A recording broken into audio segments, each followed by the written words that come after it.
Metal index ने 2025 में 25% के रिटर्न्स जनरेट किए, पीएसयू बैंक्स ने 27% एंड ऑटो इंडेक्स ने लगभग 22% के रिटर्न्स अपने इन्वेस्टर को दिए हैं। जबकि अगर इन्हें निफ्टी 50 से कंपेयर किया जाए तो निफ्टी ने सिर्फ 10% के रिटर्न्स जनरेट करके दिए पिछले एक साल में। तो इससे हमें यह समझ में आता है कि भाई मार्केट में हमेशा सारे सेक्टर्स एक साथ ऊपर नहीं जाते और सारी सेक्टर एक साथ नीचे भी नहीं जाते, और यहीं पे इन्वेस्टर्स को एक अपॉर्चुनिटी दिखती है कि भाई हम अगले साल में ऐसे कोई सेक्टर्स को आइडेंटिफाई कर पाए जो कि मार्केट से बेटर रिटर्न्स जनरेट करने की पोटेंशियल रखते हो। तो इस वीडियो में हम ऐसे ही 3 सेक्टर्स का एनालिसिस करेंगे। क्या हाल चाल इन्वेस्टर्स, मेरा नाम है गोरक्ष और मैं हूं एक स्टॉक मार्केट एनालिस्ट और आप देखना शुरू कर चुके हैं sector analysis video with the doji.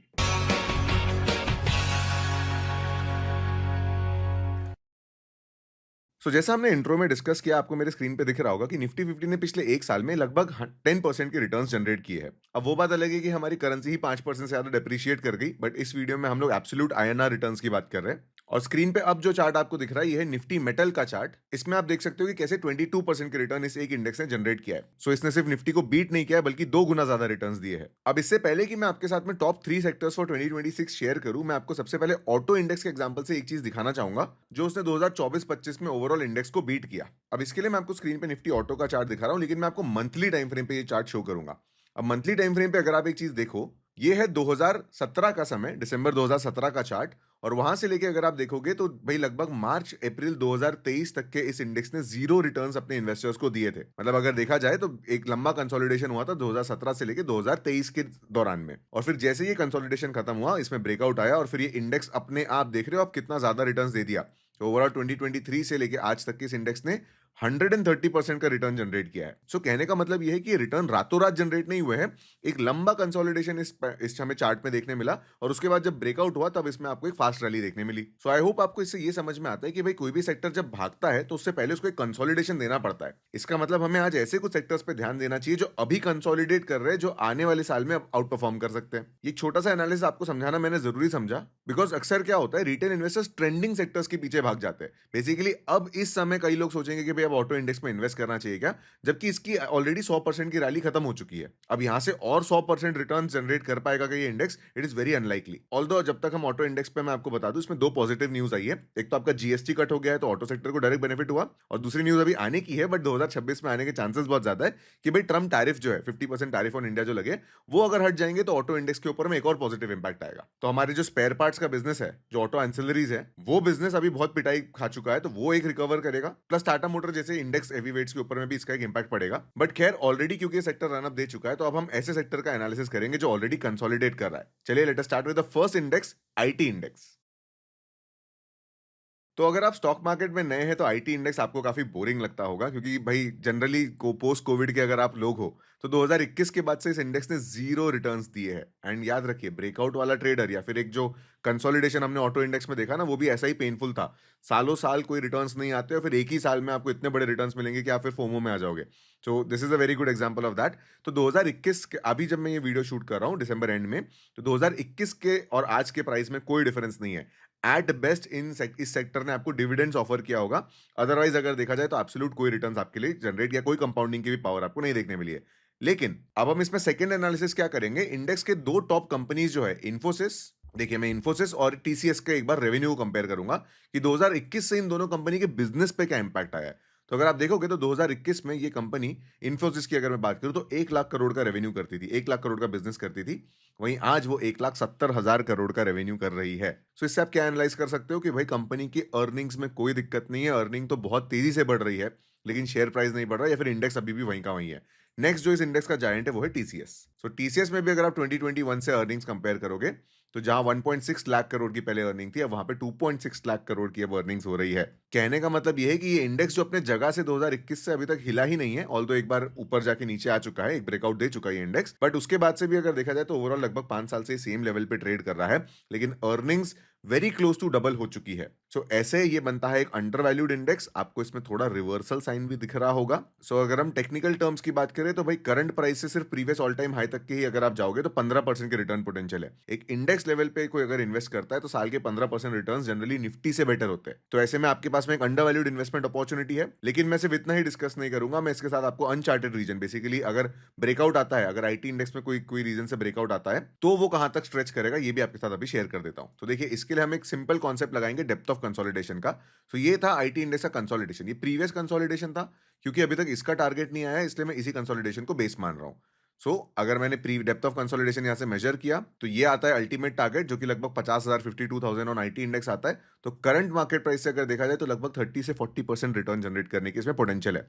अब क्योंकि 40% रिटर्न की बात हो रही है तो जरूरी नहीं कि एक ही साल में आ जाएगा, क्योंकि आप इसमें बड़ी बड़ी ब्लू चिप कंपनीज को इंक्लूड करते हो, HCL, TCS, इन्फोसिस, राइट। लेकिन अगर एब्सोल्यूट बेसिस पे देखा जाए तो भाई ये इंडेक्स ने तो ऑलरेडी 5 साल से कोई रिटर्न्स दिए नहीं है। So the chances of this breakout now becomes higher and technically ऐसे कुछ टारगेट कैलकुलेट किया जाता है। सो मेरे टॉप 3 में से फर्स्ट पिक तो आईटी इंडेक्स था, purely on the basis of valuations. Next मैं आपको बताने वाला हूं PSU बैंकिंग इंडेक्स के बारे में।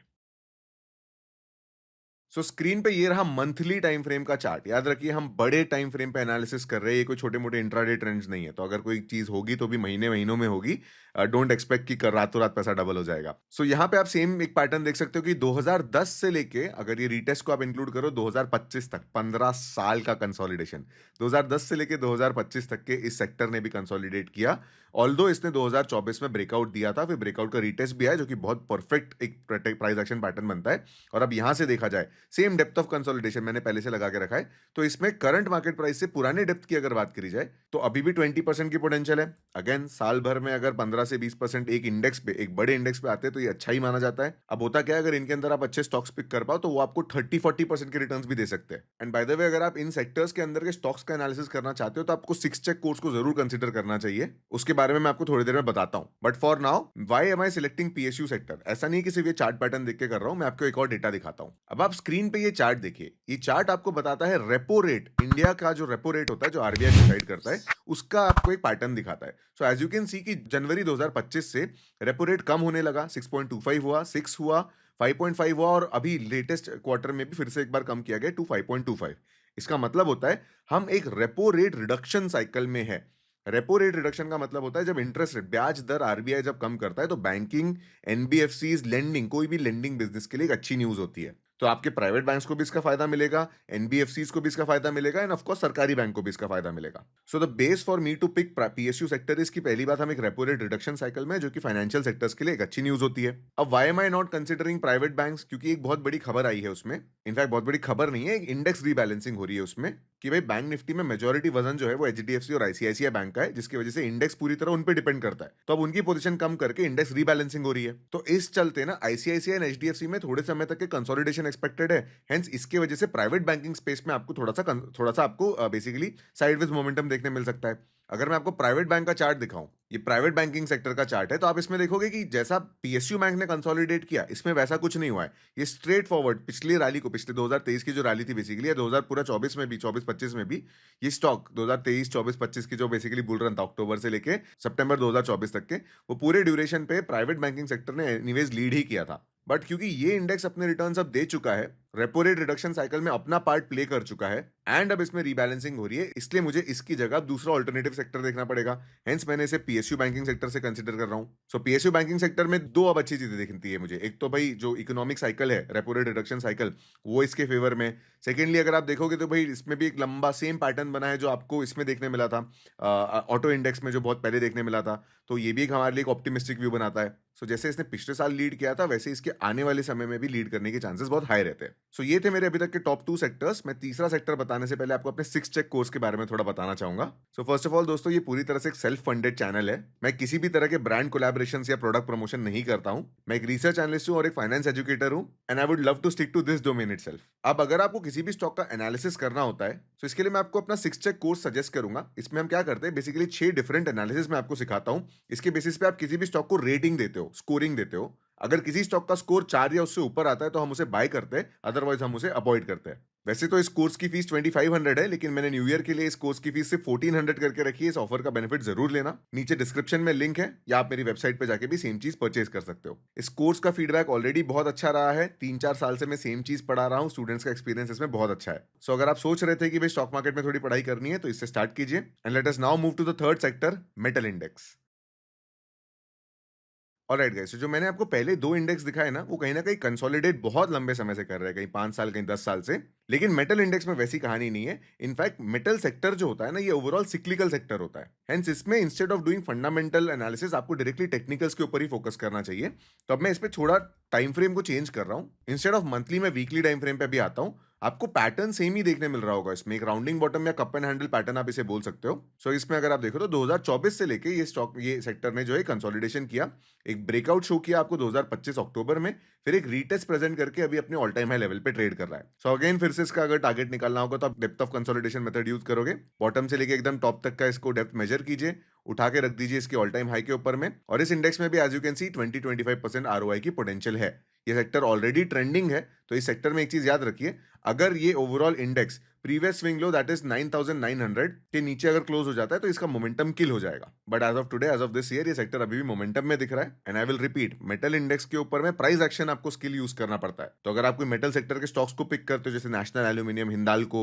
या इवन वेदांता, तो आपको स्टॉप लॉस लगाना आना चाहिए। अदरवाइज बेस्ट रहेगा कि आप किसी वैल्यू बेस्ड इन्वेस्टमेंट स्ट्रेटजी को अपनाओ, जिसमें आपका आईटी इंडेक्स एंड पीएसयू फिर भी फिट बैठता है। बट क्योंकि ये सेक्टर ट्रेंडिंग में है, इसलिए मेरे टॉप 3 पिक का ये पार्ट है। इसके अलावा मैं 2 और सेक्टर को स्पेशल मेंशन देना चाहूंगा। सबसे पहला रहेगा स्मॉल कैप 250। देखिए स्क्रीन पे मैंने इस इंडेक्स का चार्ट खोल के रखा हुआ है, जहां निफ्टी 50 अपने ऑल टाइम हाई पे, वहीं पे स्मॉल कैप इंडेक्स अभी भी कंसोलिडेट कर रहा है।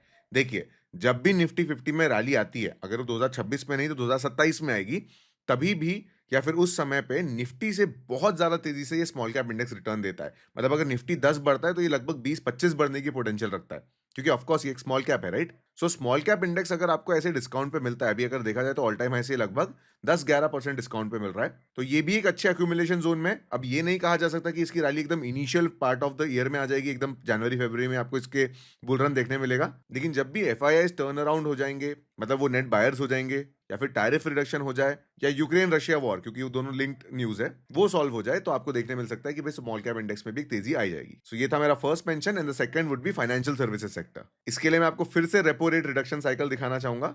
आपको इनफैक्ट मैं एक असाइनमेंट दे सकता हूं, आप 10 ईयर टाइम फ्रेम पे रेपो रेट रिडक्शन साइकिल को एनालाइज कीजिए। अब देखिएगा, आप अपने चार्ट पे, अपने स्क्रीनर चार्ट पे देखिएगा कि भाई 2021 2019, जनवरी 2019 से लेके कहां तक के रेपो रेट एकदम स्टेबल था, अप्रैल 2022 तक के ओवरऑल बैंकिंग या एनबीएफसी स्टॉक्स ने कैसा परफॉर्म किया है। इसमें आप बजाज फाइनेंस को इंक्लूड करना, थोड़े मिड कैप स्टॉक्स को भी इंक्लूड करना, तो आपका एक कंक्लूजन आएगा, जिसे आप चाहो तो कमेंट सेक्शन में ड्रॉप भी कर सकते हो। So that was it from this video. I will soon be sharing my top small cap stock picks for 2026, so उसके लिए सब्सक्राइब जरूर कर लेना। अगेन स्टॉक मार्केट एजुकेशन में इंटरेस्ट है तो डिस्क्रिप्शन से कोई भी लिंक पिक कर लेना। ये वीडियो पसंद आया है तो लाइक जरूर करना, and I will see you in the next one.